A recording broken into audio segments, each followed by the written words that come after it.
Okay, question చూడు ఇక్కడ. Find the inverse of F of X is equal to AX plus B where A not equal to జీరోకి మనం దాని inverse కనుక్కోవాలి. ఓకేనా, ఇన్వర్స్ కనుక్కోవాలి. సో లేదు దీనికి హింట్స్ చెప్పనా, హింట్స్ ఏంటి, హింట్స్ ఏంటమ్మా దీనికి. ఒక ఫంక్షన్కి ఇన్వర్స్ కనుక్కోవాలంటే, ఇన్వర్స్ అంటే ముందర ఫంక్షన్ ఎలా ఉంటుంది, ఎఫ్ మ్యాపింగ్ ఏ కావా బి అనేది ఒక ఫంక్షన్ కదా, దానికి ఇన్వర్స్ ఫంక్షన్ ఎలా ఉంటుంది, F inverse mapping B to A ఉంటుంది కదా. ఇన్వర్స్ అనేది ఎఫ్ అనేది ఏ కావా బికి ఏ ఫంక్షన్ అయితే దానికి inverse function B to A ఉంటుంది. సో జనరల్గా మనం ఎఫ్ ఆఫ్ ఎక్స్ని ఏమనుకుంటాం, వై అనుకుంటాం కదా, F of X equal Y కదా. సో దానిఫోర్ దీనికి ఎఫ్ ఇన్వర్స్ అటు పంపిస్తే ఎఫ్ నాట్ పంపిస్తే ఎంత అవుతుంది, X is equal to F inverse of Y అవుతుంది కదా. ఇది నీ మైండ్లో ఉండాలి compulsory. F of X is equal to Y, X is equal to F inverse of Y. ఇది ఇది ఫార్ములా, ఇది F of X is equal to Y. ఓకేనా.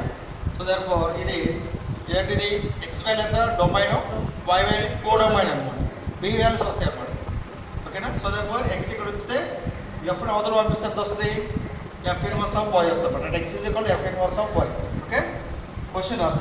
సో నెక్స్ట్ చూడు, గివెన్ ఫంక్షన్, గివెన్ ఫంక్షన్ ఎంత అమ్మా, given function F of X is equal to AX plus B.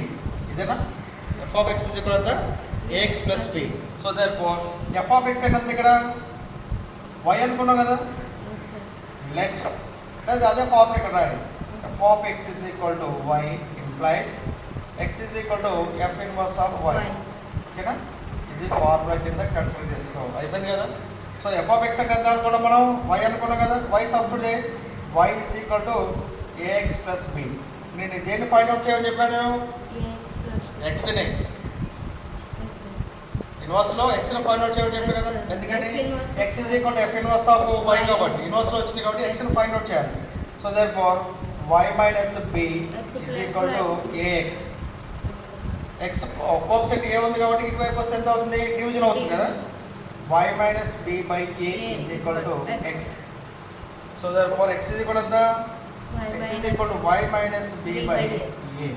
x అంటే ఎంత అనుకున్నాం మనం, f inverse of y is equal to y minus b by a. ఓకేనా. ఇది f లో ఉంది కదా, ఒకవేళ x లో ఉంటే ఎలా ఉంటుంది ఇది, f inverse of x is equal to the x minus b by a. ఈ ఏ కావా బిలో నెంబర్స్ అనమాట. సో దేర్ఫోర్ ఎక్స్లో ఉంటాయి. ఒకవేళ జెడ్లో ఉంటుంది F inverse Z is equal Z minus B by A ఉంటుంది. ఓకేనా, మనకి ఎక్స్లో ఇచ్చిన క్వశ్చన్ ఎక్స్లో కాబట్టి మనం ఎక్స్లో కన్వర్ట్ చేసాం అనమాట. ఓకేనా. చూడు మరోసారి చూడు, given function F of X is equal AX plus B. Formula ఏంటిది, F of X is equal Y కాబట్టి ఈ ఇన్వర్స్ అని పంపిస్తే X is equal F inverse of Y. So therefore F of X ఎంత అనుకుంటాం మనం, వై అనుకున్నాం కదా. So y is equal to AX plus B. మనం ఫైండ్ అవుట్ ఎక్స్ వాల్యూ కనుక్కోండి. So therefore y minus B is equal to AX. A అనేది ఇక్కడ product చేస్తుంది కాబట్టి ఈజ్ ఈక్వల్ టు యువతలకు వస్తే డివిజన్ చేస్తుంది. y minus B by A is equal to X. So X is equal to y minus B by A. Okay, X value ఎంత, y inverse of y కదా, y inverse of y is equal to y minus B by A. ఇది వైలో ఉంది, మనకి ఇచ్చిన question ఎక్స్లో ఉంది. Just replacing Y replacing X పెట్టుకుంటే సరిపోదు కదా. So F inverse of X is equal to X minus B by A అన్నమాట. ఓకే, ఇది inverse function of the given function అన్నమాట. Okay right.